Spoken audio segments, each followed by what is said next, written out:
Hi everyone, welcome back to our channel.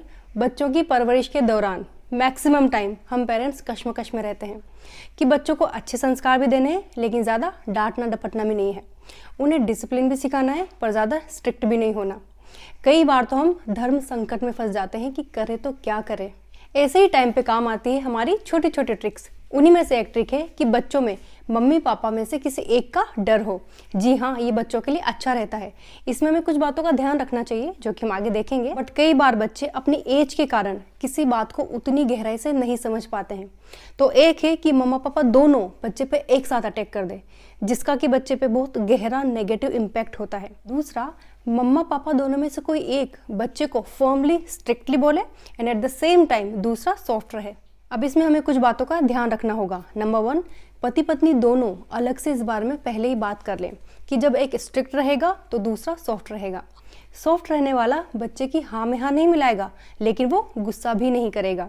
इससे बच्चों को थोड़ी राहत मिलती रहेगी कि चलो मम्मा तो गुस्से में नहीं है या पापा तो गुस्से में नहीं है। दोनों पेरेंट्स को कभी भी बच्चों पे एक साथ गुस्सा नहीं करना चाहिए, क्योंकि हमारे गुस्से को झेलने के हिसाब से वो बहुत छोटे होते हैं। उनके लिए वो ओवरडोज हो जाता है और वो सहम जाते हैं, और जो बात हम उन्हें समझाना चाह रहे हैं वो समझने के बजाय वो डरते रह जाते हैं।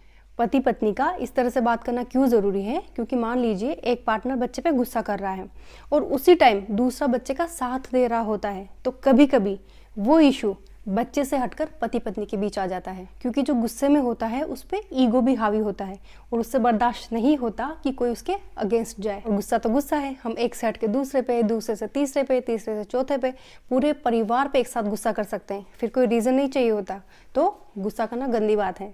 हम बच्चों को तो सिखाते रहते हैं ना कि हमने सीखा। एनीवेज, तो पति पत्नी आपस में बात करते रहें कि जब एक गुस्सा करेगा तो दूसरा सॉफ्ट रहेगा। इसका मतलब ये नहीं कि पति पत्नी एक दूसरे के अगेंस्ट है, ये सिर्फ इसलिए ताकि बच्चा सहम ना जाए। सेकंड पॉइंट, बच्चे के डांट के दौरान जो पार्टनर सॉफ्ट है वो सिचुएशन के हिसाब से बच्चे की तरफ या तो आंखें इस तरह से करे या उससे बोले कि मम्मा सही कह रही है ना बेटा, या पापा जो कह रहे हैं उसको ध्यान से सुनो और सोचो। या अगर बच्चे से बहुत ज़्यादा बड़ी गलती हो गई है तो ऑब्वियसली बड़ी गलती तो बड़ी डांट।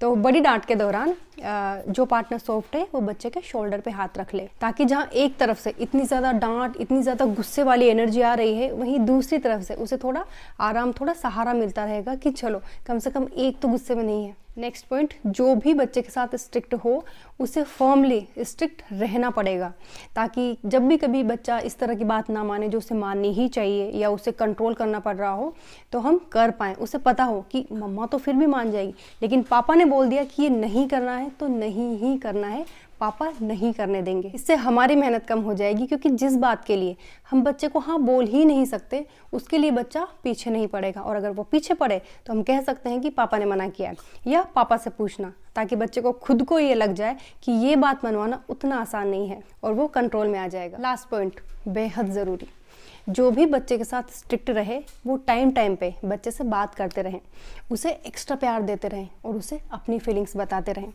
ताकि बच्चे के मन में कोई कड़वाहट ना रह जाए और पेरेंट चाइल्ड का जो प्यारा सा रिश्ता है वो प्यारा ही रहे। तो ये थे 4 पॉइंट। बच्चों की परवरिश में हमें काफ़ी सारे टिप्स एंड ट्रिक्स की ज़रूरत होती है, ताकि हम उन्हें ढेर सारा प्यार भी दे सकें, साथ ही साथ उन्हें बिगड़ने से भी बचा सकें। इन शॉर्ट, बैलेंस रख सकें, क्योंकि कई सारी बातें ऐसी होती है जो हमें बच्चों को सिखानी होती है, सिखानी ही चाहिए, लेकिन वो नहीं सीखना चाहते क्योंकि उनमें मेहनत होती है और उनको उस बात का उतना एहसास भी नहीं होता, तो वो इतनी मेहनत भी क्यों करें। यही काम आता है हमारा ये वाला फॉर्मूला। पति पत्नी की जुगलबंदी बहुत कमाल कर सकती है। तो अपने पार्टनर का अच्छा सा मूड देखकर उनसे इस बारे में बात करें, ये फॉर्मूला ट्राई करें और अपने अनुभव हमारे साथ शेयर ज़रूर करें। आपके कमेंट्स ही हमारा मोटिवेशन है।